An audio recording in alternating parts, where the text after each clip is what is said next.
नमस्कार। आज हम बात करेंगे कक्षा 10 की प्रश्नावली 5 समांतर श्रेणी यानी अर्थमेटिक प्रोसेशन, और जिसका अभ्यास हम 5.2 करने जा रहे हैं।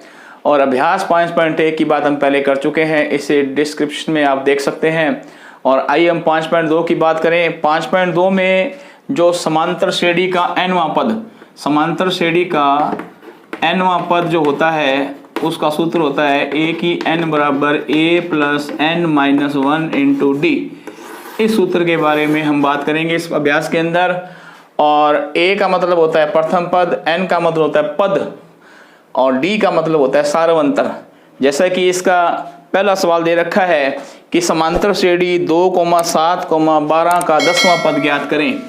2,7,12 का 10वां पद ज्ञात करें। तो सबसे पहले आप देखिए प्रथम पद जो है यानी a, आप देख सकते हैं वो है 2।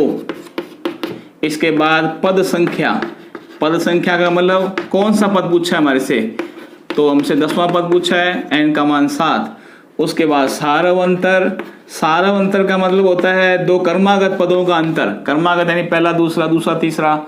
इसका अंतर देखें, 7 में से 2 घटाएं तो इसका अंतर आता है 5। तो ये चीजें लिखने के बाद अब आपको 10वां पद निकालना है। तो a की n का सूत्र a plus n minus 1 into D. a की n यानी a, n का मतलब 10, a की 10 है 10वां पद। a का मान 2 प्लस n का मान 10 माइनस 1 और d का मान 5। 2 प्लस 10 में से 1 गया 9 इंटू 5, 5 45, क्योंकि गुणा को पहले हल करते हैं, फिर 2, 45 और 2 कितना आ गया 47। यानी समांतर श्रेणी का 10वां पद जो है 47 है। इसके बाद इसमें आपको 3 सवाल दिए हुए हैं, तीनों सवाल एक जैसे ही हैं। जो दूसरा सवाल है कि समांतर श्रेणी √2, 3 √2, 5 √2 का 18 पद ज्ञात करें। तो इसके अंदर आप देखिए प्रथम पद है √2 और n का मान अगर देखें तो 18 और d का मान निकालना है। तो दो पदों का अंतर, 3 √2 में से √2 घटा लें। तो घटाने का तरीका √2 कॉमन आ जाएगा, यहाँ बचेगा 3, यहाँ कुछ नहीं बचेगा -1, 3 में से 1 गया 2, यानी 2 √2 अंतर आ जाएगा d का मान। अब हमें a की n का सूत्र लगाना है, a plus n minus 1 into D. a 18, फिर a का मान हमारे पास कितना है √2, n का मान 18 माइनस 1 और d का मान हमारे पास है 2 √2। √2 प्लस 18 में से 1 या 17 इंटू 2 √2 प्लस 17 दूना 34 √2। उसके बाद इसको जोड़ें तो √2 लघुत्तम ले लें, कॉमन ले लें, तो यहाँ बचेगा 1, यहाँ 34 और 1 35 √2 इसका आंसर आ जाएगा। इसके बाद अगला सवाल है जिसके अंदर अपने को पद संख्या दे रखी है और हमें n का मान ज्ञात करना है। जैसा कि सवाल का है कि 21, 18, 15 का कौन सा पद -81 है। 21, 18, 15 का कौन सा पद -81 है। देखिए कौन से पद का मतलब ये अपने को किसका मान दे रखा है, ये कि n का मान दे रखा है। और आगे वाला पद a है, इसका अंतर यानी d का मान निकालें तो दूसरे पद में से प्रथम पद घटाएंगे तो -3। ध्यान रहे दूसरे में से पहला घटाना है, अंतर भले कम आ रहा हो लेकिन अपने को दूसरे में से पहले घटाना है, तो ऋणात्मक अंतर आ रहा है। उसके बाद a की n का सूत्र क्या होता है, a plus n minus 1 into D. तो a की n का मान यानी हमें दे रखा है -81 बराबर a का मान 21, n का मान कितना है निकालना है, और d का मान कितना है -3। अब -81 और ये 21, इस -3 का पहले n से गुणा करेंगे -3n, -3 का -1 से गुणा करेंगे +3।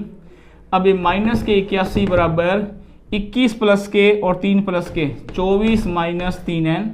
अब करते हैं पक्षांतरण, और पक्षांतरण के लिए क्या करें, 3n को उधर ले जाए तो उधर जाके प्लस के 3n, और यहाँ 24 है, 81 को आप इधर ले आओ 81 को, तो ये हो जाएगा प्लस का 81। इसके बाद 3n बराबर 81 और 24 हो गए 105।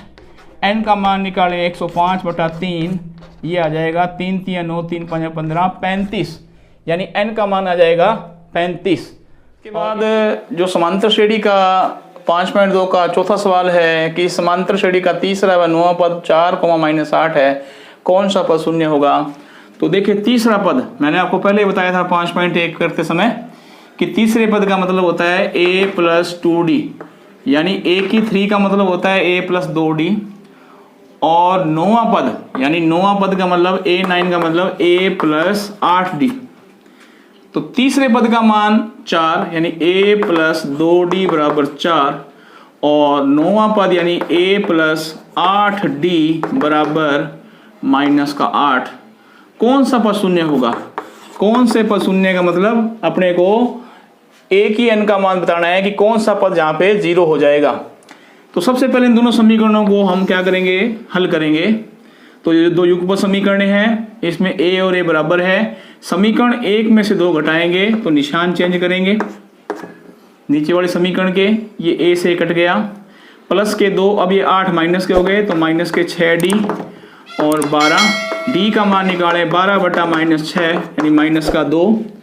इसके बाद d का मान -2 समीकरण 1 में रखते हैं, a + 2d = 4, a + 2 × d, d का मान -2 = 4, ये 2 दूनी 4 बराबर में 4, a बराबर -4 इधर आएगा +4, तो a का मान हो गया 8। a का मान आ चुका हमारे पास, d का मान हमारे पास आ चुका। अब वो कह रहा है कौन सा पद शून्य होगा, यानी a की n का मान 0 दे रखा है। तो a की n = 0, a की n का सूत्र लगाएं a + n - 1 × d। अब a की n का मान 0, a का मान अभी आपने निकाला है, कितना निकाला है 8, n - 1, n का मान अभी हमें निकालना है, d का मान हमारे पास कितना दे रखा है -2, ये 0 = 8, 2 का अंदर गुणा करें n से, -2n, -2 का -1 से गुणा करें +2, 8 और 2 कितने हो गए 10, 10 को उधर ले जाएं -10 बराबर -2n, माइनस से माइनस कट गया, n = 10/2, 2 बटे में जाएगा 5, यानी 5वां पद उसका शून्य होगा। इसके बाद हम अगला सवाल करें। अगला सवाल जो है AP का तीसरा पद 16वां और 7वां पद 5वें पद से 12 अधिक है। देखिए AP का तीसरा पद 16, AP का तीसरे पद का मतलब a + 2d = 16 समीकरण 1, 7वां पद 5वें पद से 12 अधिक है, इसका मतलब a की 7 और a की 5 यानी 5वां पद और 7वें पद का अंतर दे रखा है 12। अब a की 7 का मतलब होता है a + 6d और 5वें पद का मतलब होता है a + 4d, वो दे रखा है 12। a + 6d माइनस का अंतर गुणा करें, माइनस का a माइनस के 4d = 12, माइनस से माइनस कट गया, 6 में 4 गए, 2d = 12 और d का मान 12/2 कितना आ गया 6। अब ये d का मान समीकरण 1 में रखेंगे, a + 2d = 16, a + 2 × d का मान 6 = 16, a = 12 = 16 और a का मान निकालें, 16 में से 12 घट जाएगा, आ जाएगा 4। अब कह रहा है कि AP ज्ञात करो, तो AP ज्ञात करनी है, सिंपल सी बात है। प्रथम पद देखिए कौन सा है, प्रथम पद हमारा आ गया 4। इसके बाद द्वितीय पद 4 में सारवंतर जोड़ें 10, 4 और 6 10। फिर तृतीय पद निकालना है, तो फिर द्वितीय पद में सारवंतर जोड़ें 6 16, फिर 6 जोड़े 22, इस तरह से हमारी AP आ जाएगी। इसके बाद अगला सवाल, जो आगे वाला सवाल है छठा, 3 अंकों वाली कितनी संख्या 7 से भाज्य है। 3 अंकों का मतलब होता है जिसमें 3 अंकों, इकाई, दहाई, सैकड़ा। तो 3 अंकों वाली संख्या 100 से शुरू होती हैं, और जैसे 100 में क्या 3 7 का भाग आता है, नहीं आता। 101 में 7 का भाग नहीं आता। 102 7 एकम 7 और बचा 3, नहीं भाग जा रहा। 103 इसमें भी 7 का भाग नहीं जा रहा। 104 में भी नहीं जा रहा। 105 में जाएगा, 7 एकम 7 और 7 पंजे 35। इसके बाद सारवंतर 7 जोड़ते जाओ, 112 119 डैश डैश डैश। कितनी अंक संख्याएं, तो अंतिम संख्याएं देखो 3 अंकों वाली अंतिम संख्या कौन सी होगी, 999। अब 999 जो 3 अंकों वाली अंतिम संख्या है, इसमें 7 का भाग नहीं आता। 998 इसमें भी नहीं आता। 997 इसमें नहीं जाता, 996 इसमें भी नहीं जाता, 995 यानी 7 एकम 7, 7 चौक 28 इसमें भी नहीं जाता, 994 7 एकम 7, 7 चौक 28, 7 दूनी 14 इसमें जाता है। तो अंतिम संख्या 994 होगी। तो आपको देखो इस श्रेणी में कि ए आपको मिल गया 105, डी आपको मिल गया 112 में से 105 घटाएं 7 और ए की एन का मान 994 दे रखा है। तो सूत्र लगाएं, ए की एन बराबर a plus n minus 1 into d. A की एन का मान 994, इसके बाद ए का मान 105, एन माइनस 1, डी का मान कितना आया, डी का मान 7। 994 बराबर 105 प्लस 7 का अंदर गुणा करें 7n और माइनस के 7। अब 994 बराबर 105 में से 7 घटेगा तो ये हमारे पास रह जाएगा 98 बराबर 7n। अब 98 को उधर ले जाएं पक्षांतर करके, 994 माइनस 98 तो ये हमारे पास 7n बराबर में। उसके बाद आप देखें 98 अगर जो 994 में से घटाएं तो ये हमारे पास रह जाएंगे 896 रह जाएंगे और बराबर में 7n, n बराबर 896 बटा 7, 7 एकम 7 और यहाँ आ गया 7 दूनी 14, बचे 5, 7 8 56, 128वां पद इसका 994 होगा। तो इस तरह से हमने इस पद को निकाल लिया। 4 संख्याएं समांतर श्रेणी में जिनका योग 50 है। तो 4 संख्याएं, पहली संख्या ए, दूसरी ए प्लस डी, तीसरी ए प्लस 2d और चौथी ए प्लस 3d। ये 4 संख्या अपने को माननी है और इनका योग यानी ए प्लस डी, ए प्लस 2d और ए प्लस 3d, इनका जोड़ हमें दे रखा है 50। तो अब इनको जोड़ें, ए 2a 3a 4a और d 2 3d और ये 6d बराबर 50। 2 का भाग करें समीकरण को छोटा करने के लिए, तो यहाँ आएगा 2a, यहाँ 3d बराबर 25। इसके बाद इसे समीकरण 1 बना के छोड़ दें। फिर आगे कह रहा है कि सबसे बड़ी संख्या यानी a प्लस 3d सबसे छोटी संख्या यानी a की 4 गुणी है। तो a को 4 से गुणा कर दें, a को इधर ले आए, 3d बराबर 4a माइनस a, 3d बराबर ये आ जाएगा 3a, दोनों तरफ 3 कैंसिल, d बराबर a। अब समीकरण 1 जो है 2a प्लस 3d, यहाँ d बराबर a है तो ये 2a तो वैसे का वैसा और d बराबर a है तो 3d, d की जगह क्या रख देंगे a बराबर 25, 5a बराबर 25, a का मान 25 बटा 5 यानी 5 आ जाएगा a का मान। अब a का मान 5 है तो d का मान भी 5, क्योंकि a और d क्या है आपस में बराबर है।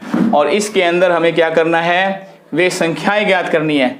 तो आप देखें पहली संख्या, प्रथम संख्या कौन सी मानी थी आपने a, इसका मान आ गया 5।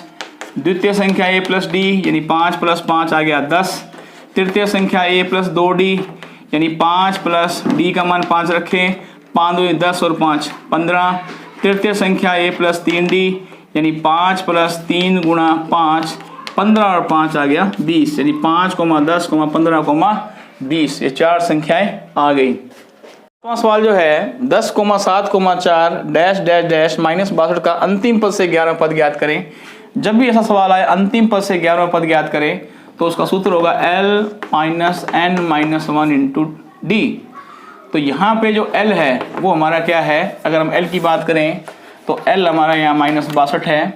इसके बाद D की बात करें तो वही सारवंतर, 7 में 10 घट जाएगा माइनस का 3 और n का मान हमें दिया हुआ है अंतिम पद से 11 पद, n का मान 11। तो अब इसके अंदर मान रखें L का मान माइनस 62, माइनस का निशान n माइनस 1, n 11 माइनस 1 और d का मान माइनस 3, माइनस 62 माइनस 11 में से 1 गए 10 तो यहाँ बचेगा माइनस 10 और गुणा में minus 3, minus 62 minus minus plus 30 तो ये घट जाएगा माइनस का 32 आंसर आ जाएगा। और आशा है आपको ये अभ्यास समझ में आया होगा और अगर कोई समस्या है तो कमेंट बॉक्स में लिखें, तो आपकी समस्या का समाधान करेंगे। धन्यवाद।